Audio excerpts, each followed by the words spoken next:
It's the Thursday after the Brands Hatch race, and this is the first opportunity I've had to come out into the garage and check over the car. So I thought I'd just show you what I check, and then also talk about what worked for me over the weekend and what didn't. So the first thing I check is for fluid leaks, and thankfully the car's fine. I don't have any fluid leaks. The reason it's sitting so far back in my garage, which you perhaps can't see, but it is I was checking there's nothing on the floor in front of the car. I rolled the car back just to check that nothing had leaked out onto the garage floor, and everything's dry. The only thing I've got is a sort of misting of power assisted steering fluid around the reservoir, and I'll show you that and then I'll tell you a bit about that.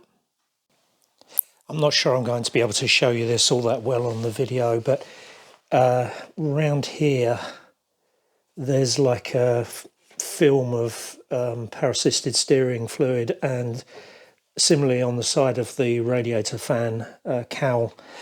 Now this is a known problem with these. It seems that the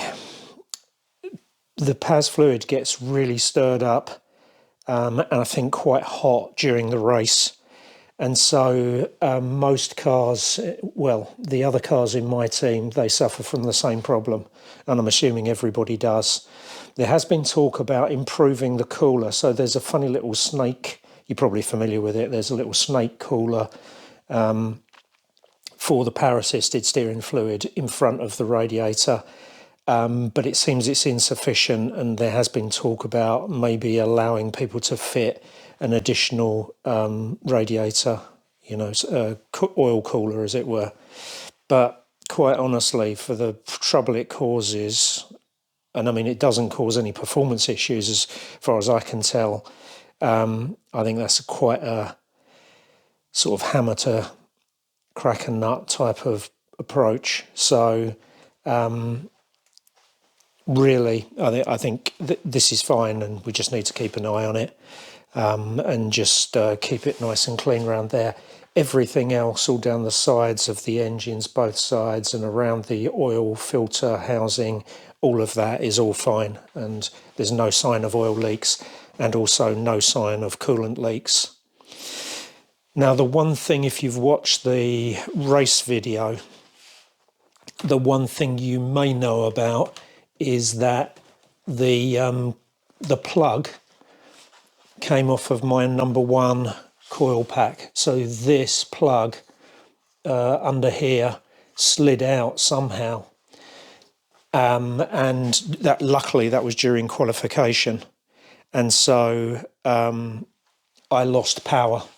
Now it wasn't an issue as it turned out, because the guys at 4040 figured it out straight away, and just, in fact, they've still got my cover, which I'll have to get back off of them, but they took the cover off, redid the connection on that cylinder, and that was it. It was fixed straight away. So that was good. But I did ask them, was it because I hadn't seated the plug correctly?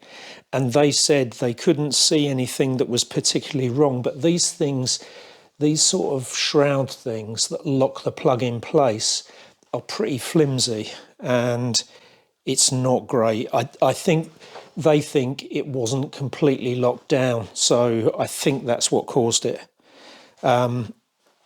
I knew it was an ignition problem straight away, because last year, or was it the year before? Yeah, it was probably 2023 at Snetterton. I had a coil pack go, and the car felt exactly the same. It was exactly the same. I came, I'd done my fastest lap actually. As it turned out, we had hardly any fast laps for this for the qualification, but I'll see the race video for an explanation on that. But I'd done my fast lap. We'd come up behind a safety car queue, and I'd gone round Paddock Hill Bend. I just went down the hill, and as soon as I tried to accelerate up the hill into Druids, it just had no power whatsoever. So it was pretty apparent straight away. I'm really happy with the tyre wear. I haven't had the tyres off yet, and I will get them off. But from what I can see by just getting under the car and looking, the tyre wear's pretty even. I've got a bit of wear on the inside at the rear because of the negative camber we're running at the rear. But I'm pretty sure that the pressures I'm running are about right. I am thinking of running slightly higher pressures on the front to better support the centre of the tread, because I'm still getting, it's still rolling right over onto the outside shoulder of the tyre going into corners. So I might try increasing the pressures a bit. So it isn't a secret, at the back I run 36 psi and at the front I run 34. I'm thinking about just putting the fronts at 36 as well, and I might play a bit with the tyres. The next race is at Thruxton, and everybody tells me Thruxton kills tyres because it's so fast and it has very fast sweeping corners. So it's going to be a whole new ball game. But that may lend itself to me using slightly higher tyre pressures. Now I've checked the Nankang, so these are Nankang NS2R tyres. I've checked the literature for these tyres, and for the weight of car that I run, they propose a pressure range of 27.5 to 37 psi. So I'm still within their pressure range. I could bump it up a bit to 37. I know some people on the grid run 40. They have run 40 psi in the tyres. I have tried 40 on a track day, and I found it quite skittish. But I think obviously it's going to depend on the track I'm on and how many bumps there are and things like that. There's a very wide range of pressures run on the cars on the grid, from what I understand. There's people running as low as 30, and there are people running as high as 40, as I said. I've tried both ends. I've tried 30. I don't like 30 because what I found, and you notice it at Brands Hatch actually, is as you go into Paddock Hill Bend and you can feel the wall of the tyre compressing. It sort of lurches, and then it sort of stabilises and starts compressing on the suspension. I don't like that transition between the lurchy feel and then coming up onto the actual suspension, because I am concerned that that could cause one end or the other to break away. So I don't like that. So I have always run slightly higher pressures. When I was doing Arrive and Drive with 40/40, we always ran 30, and I did it for a whole season. So it's not that I'm not used to it. And I think it depends on how you're driving and how your driving's progressing. One thing I've learned is your driving style has to adapt as you progress in your level of skill. You start off, I'm sure you know this, but you start off things like, you brake in a straight line and then turn in. Well, once you get a bit more advanced, that's not what you do. You do take off some speed in a straight line, but then of course you trail brake into a number of the corners, often right up to the apex if it's a tight corner. So, and just as your driving style changes, your setup probably has to change accordingly. I'm no expert at this, I tell you, because there are still things that I haven't really tested methodically. I've sort of gone along with things and tried it. Things like camber angles and tyre pressures. If it works and if I am still improving in time, I tend to just leave them alone.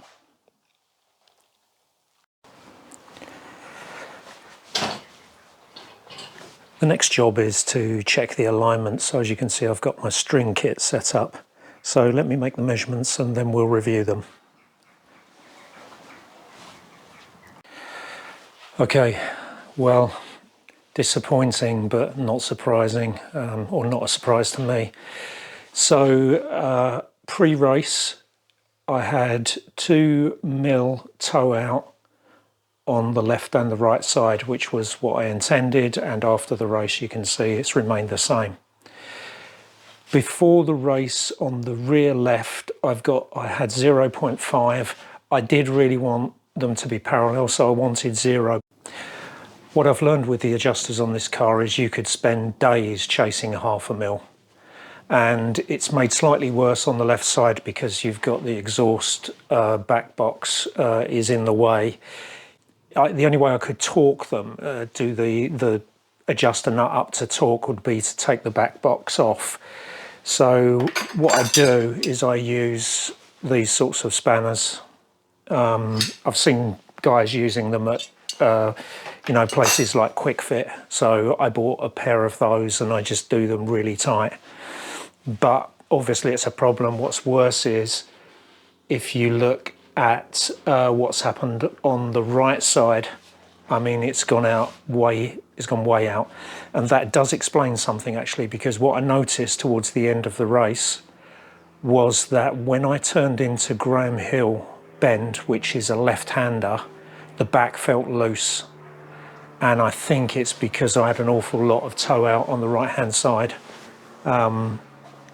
In fact, so much so I was going to ask, I completely forgot after the race, but I was going to ask other drivers if they'd noticed the tyres were going off at the end, overheating or something, and that was making the back loose, but I've got a feeling that it's this toe out is moving. It nearly always moves in every meeting I've been to. I hate I've said this loads of times, I hate the adjusters on the back of this. I wish it had just threaded bars. And you can get aftermarket threaded, toe arms, where they're just like like the track rod ends on the front, where you just wind the bar and it moves in and out on a thread. It would be really good if we could use those, but at the moment we can't. I don't know what I'm going to do to make these stay put. I've got a feeling, I am wondering if it's to do with the paint. So I painted over where the inner sleeve of the bush sits and where the adjuster bolt head and adjuster nut sit, and I'm wondering if they're providing some form of lubrication that's making these move, because something's wrong. I don't think it's distortion in the rear subframe, because I've got the gusset kit fitted where you weld over one of the holes and then you strengthen the mount points for the toe arm. So I don't think it's that. I think it must be the paint, if it's anything. So what I'm going to do, and I hate to have to do this, but I'm going to take them off completely, and I'm going to strip the paint away from all the areas where the adjusters make contact, and then put it all back together. So let's now move on to the camber settings. Okay, so you can see pre-race and post-race again. All of these values are degrees of negative camber. The front hasn't changed, and the rear has, but I suspect the reason the rear's changed is because the toe values have changed. This series of pictures shows the areas where I removed the paint. The paint's still there obviously at the moment, as you can see, but I used a finger sander just to sand off the paint, and I can tell you that I then did a track day at Thruxton and I did quite a few laps and there was no movement whatsoever. I came back, I restrung the car, and it had exactly the same toe settings at the rear as it did when I went. So that looks as though that's cured the problem. Before we talk about the computer, I should talk about the engine and transmission in this car. So setting aside the coil pack connector coming off, the engine is just performing brilliantly. I don't think there's been any drop in power since last season. I've done 2 races now since the car was dynoed, which was last September. And when it was dynoed, it was producing 128 against a class limit of 130. And that was on a Maha dyno, which is the one that we're supposed to use to check the cars. So it's still rattly a bit at the top, but I believe that is possibly the Vanos cam adjuster cog things. And I'll do another video on that because I plan to change them. And I'm going to do a couple of tests before I change them and then a test afterwards. But power-wise, I seem to be good keeping up with everybody. If I got a good run out of a corner, I could go past people. If I did the same line as them, I would just stay the same distance from the back of them all the way down the next straight. So as far as I can tell, it's performing the same as everybody else's, or certainly the majority of the people. The transmission seemed fine. I did have some concerns about the clutch, but it seems fine. And final drive is fine. Yeah, all good. Just amazing little car. You know, thrashing it at 4,000 to 7,000 RPM all the time, and it just keeps going. I'm probably tempting fate there, but yeah, very good. Okay, now to the computer. So if you've seen the other videos, you'll remember that it has 3 functions: a gear shift indicator, pit speed indicator, and brake and throttle traces. So they're 3 individual displays that I can switch between. I don't use the gear shift indicator at all, I must say, and I don't think it's usable in the present format. So what I am thinking of doing is adding a row of LEDs across the top of the steering column here and driving those from the computer, which is a reasonably straightforward thing to do. So I might do that. I did start the race with the throttle and brake trace showing, but I didn't really look at them. I did look at them a bit during qualification, but we didn't really get any flying laps in, so it didn't do me much good. The one place I did use it was, believe it or not, in the assembly area.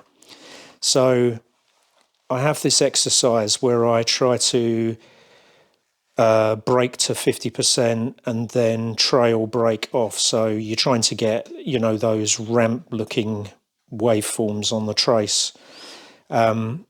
So sudden increase in pressure and then trail it off back down to 0. And then I'll do like 100%, 25%, 75%, 50%, and try and, train my leg muscles to do it. So I'm doing it right and left leg. And as I don't have a handbrake, switching between the two is tricky. You have to be careful. The reason that I was doing it in the assembly area was because the car is running. Now, the one problem with doing this exercise, if you want to train your leg to work with this car, you need the car running because the servo makes such a difference. And, you know, I could sit in the drive and annoy all the neighbours with the car running continuously and me practice. I don't get much chance to do that. And that's something I need to look at, actually. But that is useful. You may also remember, if you've seen the videos for the computer, that I've have an audio interface for it, which I don't actually have set up. I mean, it produces the audio tones, but I don't have it coming out of the computer and then into my crash helmet. That probably would help me a lot. Although I think I'm going to have to make sure I've got a switch because it could get really annoying. So maybe it'll be brilliant. Maybe it'll just drive me crazy. I don't know. But I need to look at those things. The computer worked fine. I mean, it does this strange thing where sometimes it doesn't start in full screen mode. which I want to look at. And the other problem is that sometimes the CAN interface doesn't seem to start properly and you don't get any CAN signals. But you'll notice on the side of the computer that I've now got a little red button. If you look, let's see if I can point this out just about there. And if I press that a couple of times, it reboots it. And then it comes up and it does work. So, and once it's working, it's fine. It's just that occasionally when it starts, it doesn't start in the correct way. The one thing with it I did use a lot was the pit speed indicator. Actually, it's really good, very useful. But it has brought up a concern. In the results sheet, it tells you that 750 Motor Club produce, or TSL, the people who do the timing produce, it tells you how long you were in the pit lane. And on both of my mandatory stops, I was in the pit lane for 1 minute 34 seconds. Now, what I noticed was a lot of people I was racing were in the pit lane for 1:28. So there's either we've got a problem with the timing, the team timing me being stationary for 60 seconds, or the pit speed indicator's wrong and I'm not going down the pit lane as fast as I think I am. I can answer this question now.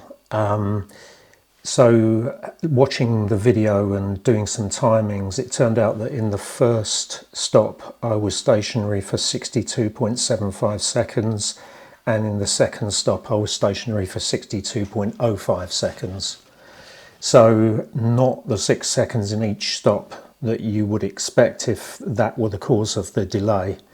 And subsequently, looking at the GPS speed going down the pit lane, it is pretty obvious that the calibration of the pit speed indicator is not correct. So I'm going to have to look at that further. The only other thing that did fail on me was I had a micro SD card fail in my rear camera. It's completely duff. I haven't had it that long, actually. It was quite a new one, and I just simply threw it in the bin. I couldn't format it, and it wouldn't record any video. So I found that when I checked the front and rear cameras after qualification. And although I had front footage, I didn't have any rear-facing footage. Always useful to check that, because it is actually a violation of the regulations, and it is your responsibility to make sure that the cameras are working. So luckily I picked that up in qualification, and so during the race I was running okay. I had a spare card, so that was okay. Other than that, everything else is good.